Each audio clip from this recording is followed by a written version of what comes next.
Welcome back to Movie Recaps. Today I will show you a mystery, crime film from 2020, titled The Night Clerk.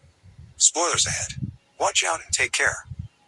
In the basement of her mother's house, Bart watches footage gotten from cameras that he hid in the rooms of the hotel he works at.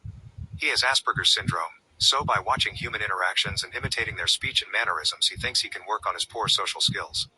There are also cameras around the house that his mom Ethel uses to talk to him and let him know when dinner is ready.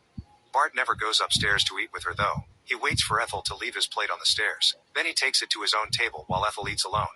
While Bart may have Asperger's, he's still very smart and highly functional. He can drive and keep up with his job with no issues. His position in the hotel is the night shift clerk, and his boss Ron doesn't even stay around to keep an eye on him. He's understanding of Bart's quirks and trusts him to know what he's doing.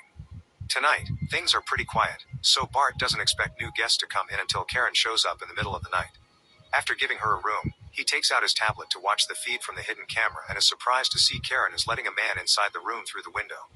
Bart is so distracted by this that he doesn't hear his co-worker Jack come in, who immediately notices the movie Bart is watching suspiciously looks like one of the hotel rooms. After quickly closing the tablet case, Bart realizes his shift is over and leaves without making up a lie about what Jack took notice of. Bart stops at the store to get some ice cream before going home, where he enjoys his new snack while watching the hotel cameras. Karen is arguing with the mysterious man because she feels like he doesn't care about her since they only meet in secret. Suddenly, the man begins attacking Karen, and her bag falls to the floor, revealing a gun she's kept there.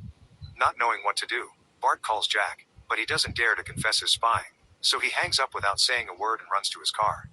As Bart drives at an exceeding speed and enters the hotel through a side door, Jack goes out through the front gate to have a smoke. That's when he hears a shot from inside, so he rushes back in and finds Karen dead on the floor while Bart nervously sits on the bed. Jack tells Bart not to touch anything while he calls the police, but after he's gone, Bart disobeys and puts his fingers on the blood just to know what it feels like. Then, he begins taking out all the hidden cameras in the room, but in his hurry, he doesn't notice he drops one of the SD cards. When the cops arrive, Detective Espada begins asking all sorts of questions. Ron defends Bart, saying he's a little weird but still a good responsible boy that wouldn't hurt a fly. Afterward, Espada interrogates Bart, who quickly makes up a story about why he came back. He says he left work, stopped for ice cream, and it wasn't until he got home that he realized that he had forgotten his wallet on top of the vending machine. That's why when he came back to the hotel, he used the side door, because it's closer to the vending machines. However, Espada stays suspicious of him because of the blood on his hand and the fact that if the wallet story was true, then Bart couldn't have bought the ice cream. Later at the police station, Karen's husband Detective Nick Peretti comes to identify the body. He also confirms Karen carried a gun for protection, but he doesn't understand what she was doing in a hotel in the middle of the night. Ethel comes to the station as well and makes a scene, angry because the cops didn't treat a boy with special needs right. She takes Bart with her, and asks Espada to stay away from them. When they get home, Ethel asks Bart if there's anything he needs to tell her, but he doesn't say a word, just bends over so his mother can kiss the top of his head for comfort.